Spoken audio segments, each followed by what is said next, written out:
If you could tell me a little bit about yourself, just a quick short story before I get into a couple of questions that I have written down here, that'd be great. Yeah. I'm Sunil Madhavan, basically an Indian. Okay. I'm having experience of around 19 years, that in different aspects of supply chain like procurement, supply planning, warehousing, logistics coordination, and all. Lastly, I was working in a company named Only Solutions as Senior Procurement Officer. Prior to that, also, I was in the procurement industry itself, around 12 years, that in different companies. Okay. And my initial career was in a company named Algaza Logistics as a logistics officer. My academic qualifications are MBA in Logistics and Supply Chain Management, bachelor's degree in economics, and postgraduate diploma in computer applications. This is my total career introduction. Perfect. Yeah, that's great. So was there like a specific role or company that really like stood out the most and kind of shaped how you think about this field? And that concerning that two companies have, they have given me a big boost. Not only two, three companies. Firstly, the Algasa Logistics, where my job was more warehouse and logistics oriented. There I got the basic, all the necessary inputs regarding the warehouse coordination. Most of the, I have noticed over here, the warehousing management systems, there are two ways.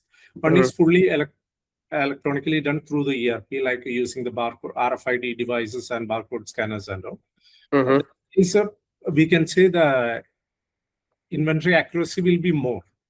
There is another way of doing by manually preparing the GRN and manually issuing the delivery note. Later on, it will be issued through the system by the day or by the any time of the day.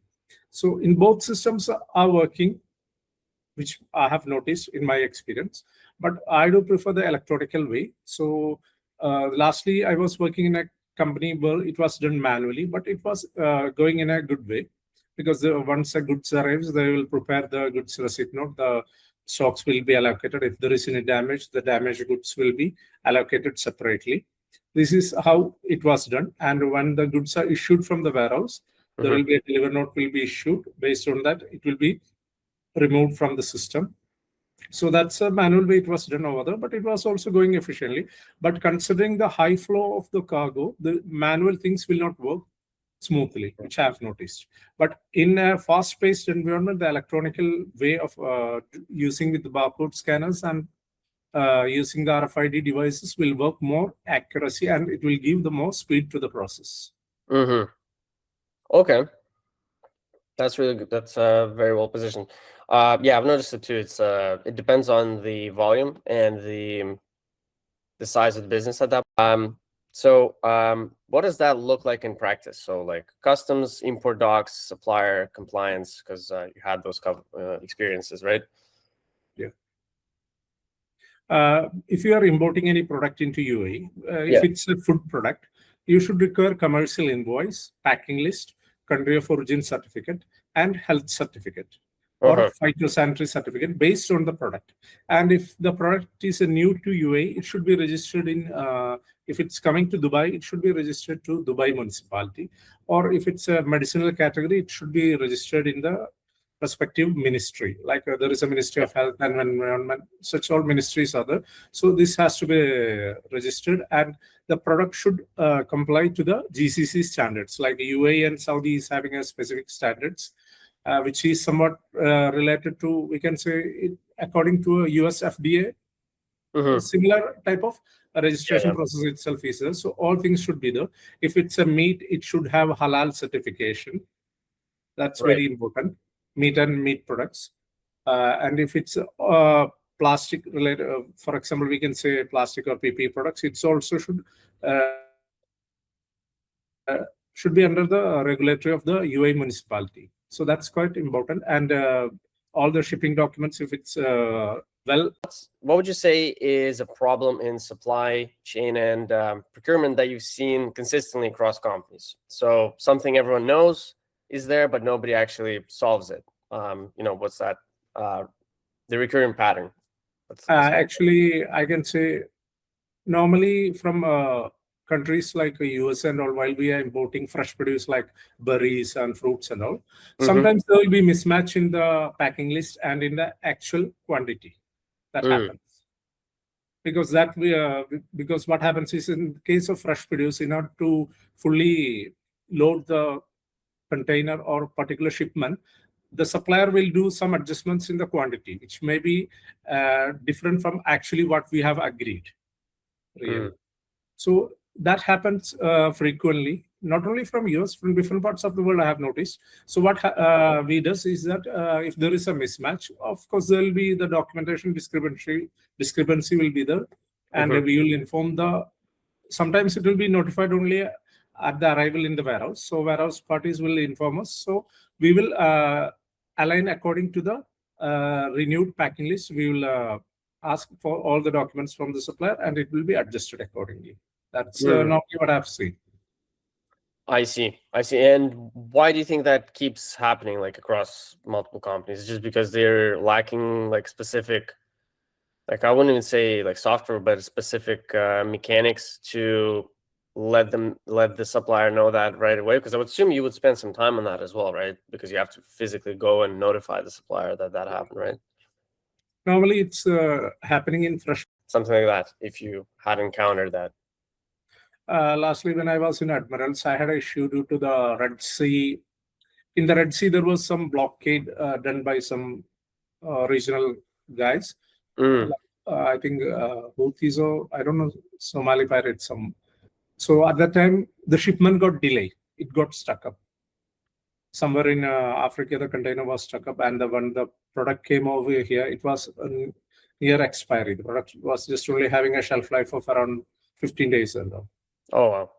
Yeah. So in that case and all, even supplier has to bear some cost, and as a client, we have to bear some cost, and we were not able to sell it. We have to dispose that products. These all socio-political issues happens nowadays. Due to the Middle East scenario, it happens. Data. So when you have that bad data going on, like wrong quantities, incorrect system records, maybe outdated stock levels, based on your experience, what does that actually cost? Not just in money, but maybe in time that is spent. And that's how I would phrase it. Normally, there should be a frequent inventory counting to be done. This happens every quarterly and every half yearly and every yearly. Depends on the company basis, because in a company, sometimes inventory will be happening in a quarterly basis or half yearly basis. Right. So that's how we can only rectify the things. Based on shipment base, all the inventories will be correct, but somehow the guys who will be handling the shipments, they'll be like issuing it. Wrong shipments might go wrong. Things might happen. This all happens because it's all handled by humans. So such all things will happen. So we can reduce it only and rectify the process, correct the team, giving them the correct instructions and system or process. Is it like for example, financial side, the warehouse team, maybe like the management, and how would you make that case? Like how would you go about it to actually get them to change? What I've noticed is that mostly in every company, the finance is the companies which will disagree to every changes in the supply chain management. Yeah. For them, everything is a money aspect. They will look at only from the money aspect way. So it's a hard part to convince the finance team, because they only look into incoming of the fund flow between in and out. So they will say that this is not required, but along with the management, we'll have a discussion. So after the discussion, they will finally agree, because mostly in the case, what I've noticed in the procurement aspect also, sometimes the delay in the payment due to some holidays or some bank problems, bank issues, it will affect the vendor relation, especially in procurement. So at that time, finance will say they will give a lot of justifications like, look, this vendor need to be added in the system. Their recipient bank in the country is not complying with our standards. Such all small issues normally happens, which I have noticed. But in a way, the procurement guys will always support the suppliers, because that's a prime target. Because in order to keep good supplier relations, so it will be having a good discussion with the finance team and the management based on JD Edwards. There is Oracle. That's it. So whichever the system, if it's implemented according to the organization's input, then only it can be successful. I have noticed certain companies which is having SAP HANA, but it's not working efficiently because it was not customized properly. Every ERP should be customized according to the organization. Then only it can work. Because an ERP is what we give the input, but it has to be handled proper by the persons who are using it. It starts from sales data to planning, planning to procurement, procurement to logistics, then to warehousing. This is a flow. It should be, customized in a proper way. If it's customized in a proper way, it can work efficiently. If it's not customized and it's done just a basic implementation, I don't think it will work properly. But in numerous organizations, I have seen that certain parts like planning will be working properly, procurement will not be working properly, but warehousing will be working properly. That happens. Oh, I see. So it's just basically like one of the things, like in the best case scenario, I guess what I'm hearing is that the ERP would be set up, but not in all the areas of the flow. Yeah, Right? in all the modules, it will not be customized properly because, the implementation and the customization of any ERP course. So most of the managements will just do the simple minimal adjustments, considering the financial aspects. I see. Exactly. Yeah, because the implementation costs and stuff. They want to, again, going back to the finances. Yeah. Yeah. Okay. Got it. Thank you for that. Yeah, I couldn't agree more. Based on my experience, what I've seen is that, most of the systems are like out of the box is usually does not work in a big supply chain business. Yeah. The person's input can really make the data corrupt. So I don't prefer it actually, but most of the world it's used. Yes, a lot of people still use it actually. If you are aware of that, but there's a lot of companies that I see that are pretty big companies and they still use Excel, just because they can't find a proper. Well, in my field specifically, I see a lot of them using it for inventory management because they can't find a proper system, whether that's it does not connect to their like SAP S/4HANA, for example, or maybe it's something else. There's a lot of different. Actually, a lot of new companies are providing customized ERP packages.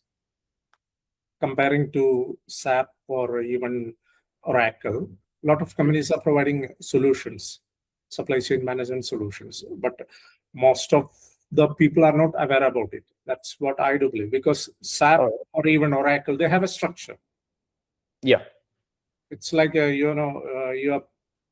it's a structured base, so we cannot change too much.